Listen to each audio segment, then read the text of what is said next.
Caitlin Clark and the Iowa Hawkeyes are Final Four bound live in Albany. Isabel Rodrigues and I are here to talk about a game that we will be talking about for many years to come.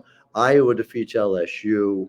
How'd they do it? How does LSU go from here? Lockdown Women's Basketball starts now. Ogunbowale for the win. You are Locked On Women's Basketball, your daily podcast on women's basketball.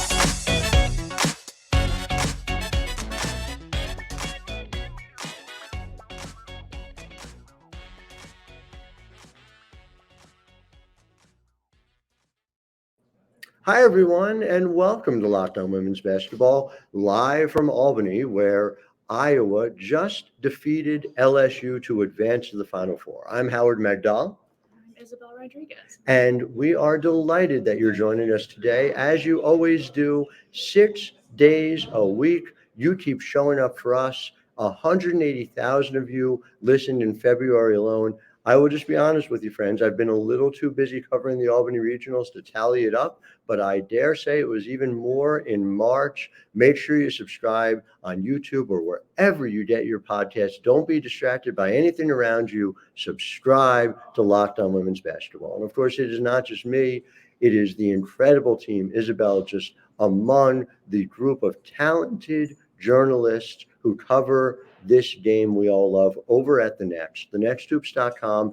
This I do know. We had over 2.7 million readers in March over at The NextHoops.com. Make sure you subscribe. $9 a month, $72 a year. Get them all in your inbox. Every time we do a podcast, every time we do a story, we had 21 of them over a 2-day span this weekend between our folks in Albany or our folks in Portland. Sorry to go on about it at some length, but I'm really proud of it.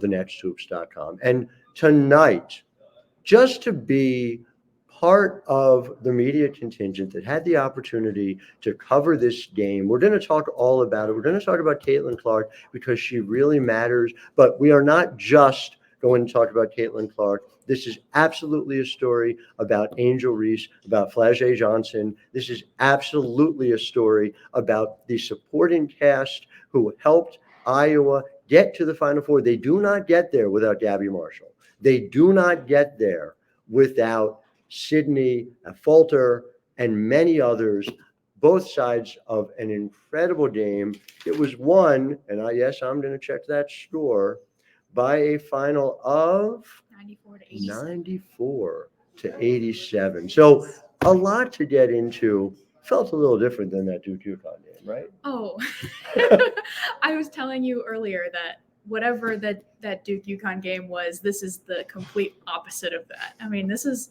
maybe one of the most fun games I've seen all year. Yeah. Like, honestly, WNBA even included, like within the last couple of games that I've seen. So, and I think that was felt throughout the entire stadium too. It wasn't just me. Everybody around you. I mean, everybody was so excited.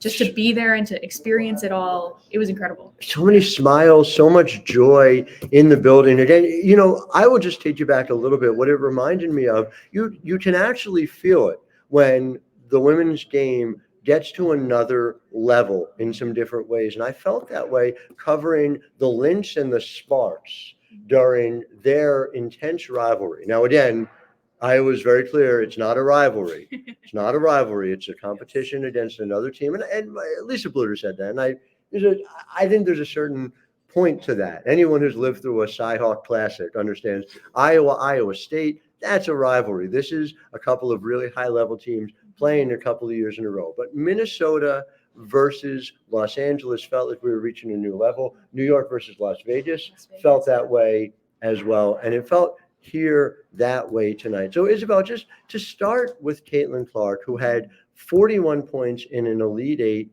41 points in a regional final for the second consecutive year. Just what are the biggest things that stand out to you? 41 and 12, let us not forget, an incredible, I would argue perhaps a better passer even than a shooter. What stood out to you watching her tonight? I mean, first of all, this performance was undoubtedly one of the best things to happen in the city of Albany since God knows when. And I think in particular, what you mentioned about her passing is something that her teammates and Lisa Bluder also emphasized, which is that it's her ability to include the rest of her team and to really move the ball around that makes that 41 points possible in the first place. Like, that doesn't happen if she's not actively engaged and moving the ball around and having the opponent think on their feet at all times, unsure of what's coming next. Because, I mean, again, I'm of the opinion that she's a better passer than she is a shooter. I mean, there are just some things that she does that are absolutely unreal. They are just unreal. I have simply not seen the types of passes that we routinely see from her. There are these laser beams. She can throw them from anywhere on the court to anywhere on the court, and they hit teammates in stride. Fulter has had at least a half a dozen layups this weekend that are just clearly designed for her. She knows they're coming. She has the confidence to finish. It's just a remarkable thing. But there is also just that, shooting from 30 and just routinely, comfortably. And again, and we were laughing about it. We were talking about, like, what does the staff say every time she takes it, even if she misses? It was a good shot. Good shot. I mean, there was somebody behind me when we were watching her take just one of her many logo threes that she took today. But somebody behind me said, "Good shot, take another." And I was like, yeah, that's exactly what it is. They're not wrong. She was the Iowa fan who made the trip, right? Yes. Yeah, and you can't say that about anybody else in the world. No. Especially about those kinds of shots in particular, those in stride logo threes that are just, I mean, there's no words to describe them, especially in person. They are unbelievable. It is joyful. It is like the very final minutes of the Tchaikovsky 1812 overture, but playing on a basketball court instead. And I say that because you had this great observation where you talked about that watching Lisa Bluder coach is like what? It's like watching her conduct an orchestra. I mean, both in the way that she physically is on the court. She's very expressive in that way. But I also think that there's just so many different pieces going on with Iowa. Yeah. I mean, there's not one particular player. Obviously, Caitlin Clark is who she is.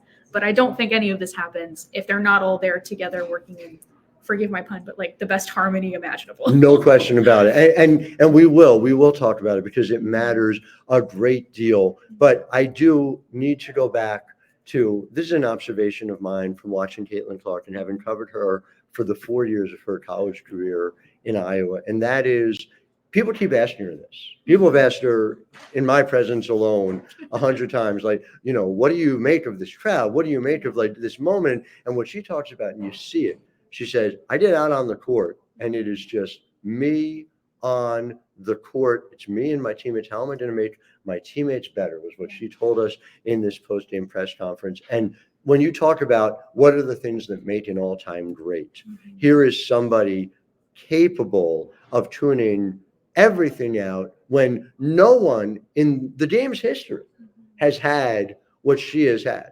You can go across to men's basketball. And I would say that whatever the audience has been with men's basketball, there's never been a moment where a men's basketball player has been asked to take on the mantle of an entire sport, the way so much of the coverage around Caitlin Clark, unfairly, frankly, in many ways, and in ways that don't allow us to fully see the other incredible stars who are there as well. But it's a lot, and it's something she's able to tune out and continue ascending. And so the last part I want to leave, I will say, though, please go ahead. It's to no fault of her own, though. I think yes. One thing that I've always respected about Caitlin, in particular, the way that she handles media, is that she, as much as she puts out on the court in terms of involving her teammates, she will always do that in media too. It's really impressive, and I think what's going to make her one of the best pros that we've seen in a long time. She is media ready. She is us over me every single time out there in a way that's incredible, in a way that at some level you can't teach, even with media training as well. Right. In this way, again, she's a better passer than she is a shooter in those ways as well. But just the final part of it, as we think about what she is capable of doing at the next level, the attention is going to continue. It's going to be intense. It's going to be a higher level of competition, she's able to raise her game. And so to me, the fact that she shot 1 for 3 at the rim last year in the national title game against LSU, and she talked a little bit about it, that ball screens were what she was looking to do. Lisa Bluder was doing more and more things to get her open, but she did. She got to the rim and she finished. But then, as Lisa said, once the second half came, I saw that look in her eye. I knew that the 30-footers were coming. But again, what did she say about them? I mean, you have to build your confidence too. Like That's true. She said that too at the beginning of that press conference, was just that it's nice to see your first couple shots go down, and when you have those opportunities too to get downhill and to really build momentum, it's just, you're unstoppable at that point. And she was unstoppable tonight. We're going to talk about, though, some really significant and impressive performances from Angel Reese, from LSU. This one truly lived up to the hype. So we'll be back in segment 2 to talk more about Angel, and then also more about the Iowa supporting cast who did incredible things tonight. I'm Howard Megdal. This is Isabel Rodriguez. You're listening to Locked On Women's Basketball. Locked On Women's Basketball is brought to you by BetterHelp. And listen, the thing that I find most remarkable about BetterHelp is how easy it makes you to go get therapy. Ultimately, things are on your mind, things are upsetting you, things that you just need to work out yourself. It's a chance to talk about them, and talk about them with a therapist who can help you figure out how you feel about it. So if you're thinking of starting therapy, I want you to give BetterHelp a try. It's entirely online, designed to be flexible and suited to your schedule. And now there's a new offer we have for you. Visit BetterHelp.com/LockedOnNBA to get 10% off your first month. That's BetterHelp, HELP.com/LockedOnNBA. Howard Megdal here, back with Isabel Rodriguez. We are at MVP Arena in Albany, formerly the Times Union Center. Formerly the Times Union Center, yeah. RIP Times Union Center. And again, 94-87 win for Iowa here over LSU. But my goodness, I'm going to kind of turn it on its head a little bit. LSU is a 3 seed, and in a region, in a bracket, that a lot of people said, wow, Iowa's a 1, but boy, they have a really challenging path to get there. UCLA, maybe the best of the 2 seeds, certainly up there. LSU is a 3 as well. I mean, it was not an easy thing just to reach the regional final. And the flip side of that is LSU is the defending champs. LSU took South Carolina to the wire in the SEC championship. I guess because of their non-conference schedule, they're given a 3 in the toughest bracket. And a lot of other paths, my view, LSU would be in the Final Four in Cleveland coming up this weekend. Does it seem to you that there's any question LSU is one of the 4 best teams in the country? I mean, no.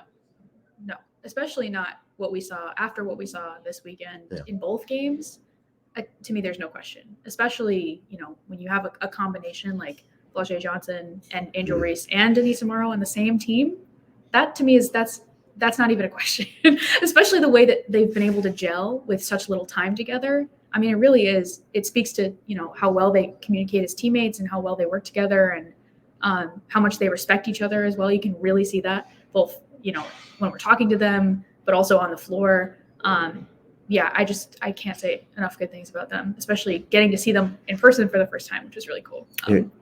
It is a remarkable thing to see them in person, and the cohesiveness, the togetherness of that team is undeniable. So I spent some time in the LSU locker room following the loss, and it was obviously somber and it was hard. And Angel at first had some trouble even talking to reporters, and she gathered herself and was great. And so talking to her about what Flau'jae could be, there's this level of pride in what she has done over her first 2 years. Angel had said at the press conference, I was talking about Flau'jae and saying, and just a sophomore. And so I asked her to unpack that a little bit, and she just talked about that this is somebody with no ceiling. And I know you hear people say that sometimes a matter of principle, but in this case, somebody who puts up 23 points on 18 shots, an elite defender, an elite rebounder, not just for her size, but for her position. For you, where do you think Flau'jae Johnson's game can go and should go over the final 2 years of her collegiate career? I think can go is anywhere she wants it to go, honestly. I think she has the flexibility. I think she has, the drive and the energy to be able to do and get to whatever level she wants to be at. Yeah. And I think that, includes the pro level, definitely. And I think that includes, the highest levels in the NCAA as well during her college career. She said, freshman year, I was learning, sophomore year, I grew. Next year, I'm going to make my mark. I heard her say it. That one's going to stick with me for a while. This is somebody who manages to do it all. And again, the way she credited Angel Reese and the way her teammates talked to her. And, to me, you can't have the Angel conversation without an understanding of being a Black woman and a young woman as well, dealing with the pressures of social media, where she is maybe to her detriment. We could talk all night about social media, but is subjected as a result as she's building her brand, as she's doing what anyone should do, what anyone should have the right to do in America. And what everybody's encouraged to do as well. Correct. Yeah.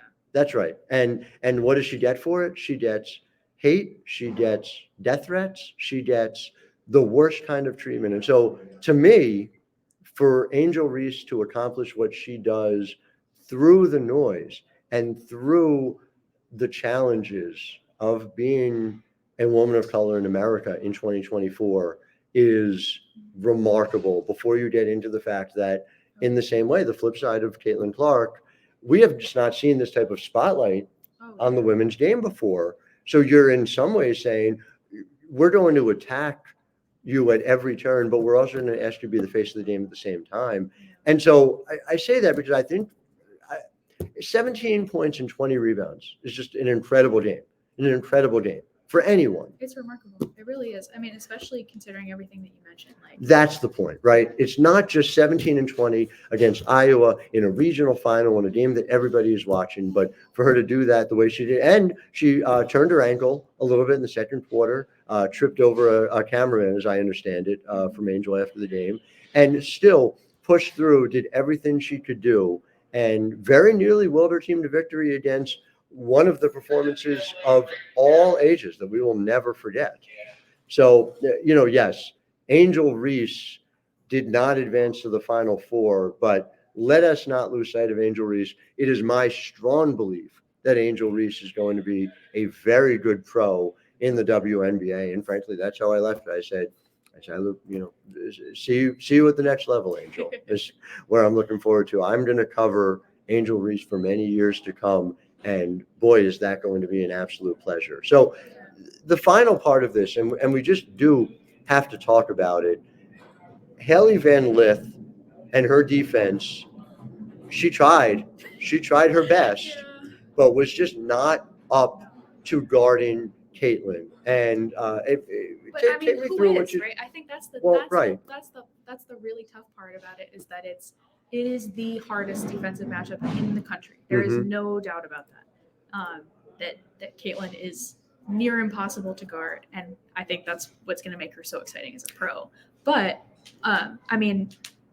Haley had an impossible task, right? And I think she really, it was clear that it meant a lot to her, and that she tried really hard. And there's only so much you can do in those circumstances, and I think she made the best of it. And of course, she took it on the chin. And there's not much more you can ask. Caitlin said she expected Flau'jae to be her primary defensive assignment. You could make an argument either way, right? You could say, look, we need Flau'jae's offense to the point that we can't tire her out with that assignment, and her offense proved very important.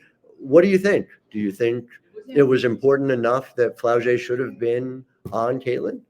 Yeah, there's always a what if, right? But I think there's a balance to it, and I'm not sure that necessarily they 100% got it right. But again, nobody else has gotten it right all season virtually. True. There's only been a couple of, I was only had a handful of losses the whole season. That is true. So I think, especially on this stage where Caitlin is going to be even more motivated to do just have this insane feat happen. I mean, it is really tough to get that balance right. And I think Flau'jae is a great defender. I think she's one of LSU's best defenders, and especially from the guard position. And I loved watching her when she did have the chance to take on Caitlin. I think that matchup is so much fun. They both challenge each other in really interesting ways just as players, and they both have incredible wingspans that are just like you don't even know what you're looking at half the time. You know where we're going to see that matchup again soon? The WNBA. Yeah. We're going to see it before too long. The last 2 points on that, I asked Angel and Flau'jae if they've talked about what it'd be like to play in the league together, and they have. Yeah. And that's a matter of when, not if, as far as I'm concerned. Last thing I'll say, I did have a WNBA talent evaluator text me during the game about the Haley Van Lith defensive assignment on Caitlin, and the quote is literally, "This loss is on Kim." So I'm just going to say a lot of people felt that way. A lot of people felt that way, and we'll leave it there. So back to talk about the Iowa supporting cast, who are doing so much and helped get the Hawkeyes to Cleveland. Back right after this, I'm Howard Megdal. This is Isabel Rodriguez.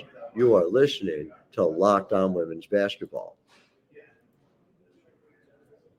All right, friends. Cleveland is where it's at. There's going to be a Final Four. You're going to have the opportunity to see some of the greatest players in the country. You're going to have an opportunity to see Caitlin Clark. You're going to have an opportunity to see Paige Beckers. Is it Paige Beckers? Is the game final? We don't know. But probably not yet, but possibly either Paige Beckers, we are recording as, what's that? We're live. We're live as USC UConn is going on. Either Paige Beckers or Juju Watkins, either way, some of the best players in the world. So what do? Go to Game Time. I can't imagine any other place you could possibly go to get tickets. Here's why. Not only does Game Time have these last-minute deals, you'll be able to get in. They tell you the true price of what you're going to pay to get in there. You can not only see where your seats are, you can see the view from your seats. I have a 10-year-old, very passionate basketball fan in my house, and she needs to know, what are we seeing? Not just where we're sitting, what are we seeing? So I show her, I get the Juliet Mendel stamp of approval, and then I go forward. Game Time is what makes it possible for me to continue living in my house. So take the guesswork out of buying tickets with Game Time. Download the Game Time app, create an account, and use code LOCKEDONNBA for $20 off your first purchase. Terms apply. Again, create an account and redeem code LOCKEDONNBA for $20 off. Download the Game Time app today. Last minute tickets, lowest price, guaranteed. We gotta make Juliet happy. We always got to make Juliet happy. That is exactly right. I am back with the great Isabel Rodriguez. And I mean, Gabby Marshall, she only shot 1 for 3. What's the big deal about Gabby Marshall? I teed you up to say. Oh man, I mean, I've always been a sucker for good defensive players. I think that's because that's what I did because I'm too short to be good at much else. And so I've just got to say, you can be tall and still be bad at defense. That's true. That's very true. Okay. But I think that has always stuck with me as something that is, it really comes down to how hard you want to work at it. And anyone can really become a really good defensive player. And so watching Gabby Marshall is always a joy because I think she just has an eye for defense and also is just so energetic. You look for any play that's happening on the floor, she's there. Whether it's just an inbound from one side of the court or a pass that's happening literally on the other side of the court, she's flying everywhere. She's doing coverages. She's helping her teammates. It's incredible. And you said she only shot 3 times today, but she played a full 40 minutes. And I think that really speaks to how important she is, not only to her teammates as kind of like a glue player, but also how much respect Lisa Bluder has to have for her as a player to be able to rely on her for that full 40 minutes. I mean, I keep harping on that, but it is such an accomplishment to go out there and play the entire game, especially a game like this one. And it says everything about, like you said, what Lisa thought, that Lisa thanked you for the question. She seems so grateful to be able to talk Yeah. about Gabby Marshall, because, first of all, that's the kind of person that Lisa Bluder is. And I just, as a personal aside, to see Lisa Bluder have this kind of success. Lisa is somebody who is always in her players' lives, not just when they play for her, but she is someone who is there for them long after. That is the type of person she is. There are some idiots out there who like to turn it into good versus evil, and it's just not the way the world works, not the way people work. But there are a lot of good people who have worked a really long time to grow this game to where it is now, and Lisa Bluder is one of them. And seeing her have success is something that is very gratifying for me to see. And again, part of it is the joy she gets out of a Gabby Marshall, out of a Sid Affolter, who just, I had the privilege of writing about her and over at thenexthoops.com and talking to her. She is somebody who averaged 5 minutes per game in the NCAA tournament last year. She is a very talented player out of Marist High School in Chicago, had opportunities to play all over the Big Ten, could have stayed home, gone to DePaul, didn't matter. She understood Iowa was best for her. She had loyalty there. She worked on getting bigger and stronger with Jan Jensen, the associate head coach, and one of the most brilliant basketball minds. You want to talk about somebody who deserves to go back to the Final Four, it's Jan Jensen. And we all need to see Jan's next jacket. That's actually the most important thing. I wish I had a tenth of the style that Jan Jensen has. Yes. But Sid came through today, shared guarding Anissa Morrow duties with Kate Martin, did an incredible job all night. They do not get to the Final Four without Gabby Marshall. They do not get to the Final Four without Sid Affolter. They do not get to the Final Four without Kate Martin. And they do not get to the Final Four without the three-headed monster at center. We should talk about that. Not just Hannah Stuelke, but Addison O'Grady, 15 minutes off the bench. So I have that right? Was it 15? 15 minutes off the bench, just mixing things up. Talk about why that made sense. Yeah, I mean, I think for Iowa, especially post Monica Czinano, I think that's been a big thing for them, is to figure out how to fill that hole and to really bring back the post presence that they lost with that loss. And I think it takes time to develop a really good post player, and they have a lot of younger post players, Hannah Stuelke included. She's only a sophomore, which is we could talk about that all day. It's remarkable for how incredible she is, for how young she is. But one thing that I think plays into their advantage is they have three pretty good on their way post players that they can rotate through. And I mean, it really keeps your opponent's head on a swivel when you're rotating these players through every couple of minutes. And it also keeps them fresh too. I mean, they're able to sit back, watch their teammates and what adjustments they can make, and then also if they're getting a bit of a rest and they can come back. And you're just having that on repeat over and over again. And it is a really challenging thing to deal with as an opponent, how to scheme for that. And then it changes on, the next change out. So I think it worked really well for them, especially with Angel Reese kind of getting into some foul trouble towards the end. Yeah. And I think she eventually fouled out. She did. She did. And especially since Iowa was also handling foul trouble as well, keeping them on rotation and having that already be the norm, I think that really helped. 15 fouls is a very important thing when you're going against the kind of bigs that LSU can throw. I will just say a couple things on Hannah Stuelke, and it kind of takes it full circle. One, like you said, watch this space too. We're going to be talking about Hannah a lot over the remainder of her collegiate career, and I dare say probably this weekend in Cleveland as well, where we will have 8 strong staff members over to bring you everything at the next, and of course here at Locked On Women's Basketball. But I'll leave you with this.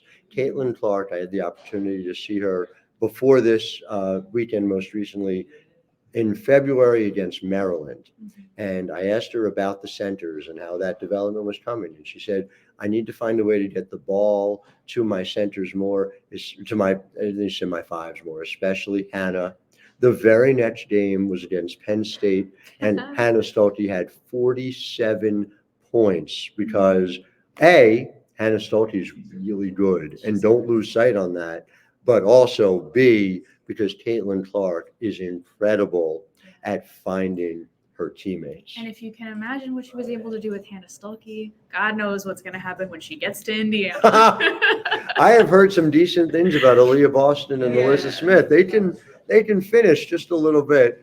Oh, God, is it going to be a fun season to watch? But it's not time yet, friends, because we still have a Final Four to go. Much more to come here on the podcast all week long. We're going to continue to talk about everything that happened here in Albany, everything that happened in Portland. We're going to hear from folks all week long, and then we're going to be with you in Cleveland right to the final buzzer and beyond. So until tomorrow, I am Howard Megdal. I'm Isabel Rodriguez. And this is Locked On Women's Basketball, wishing all of you a very happy Final Four week. Ogunbowale for the win.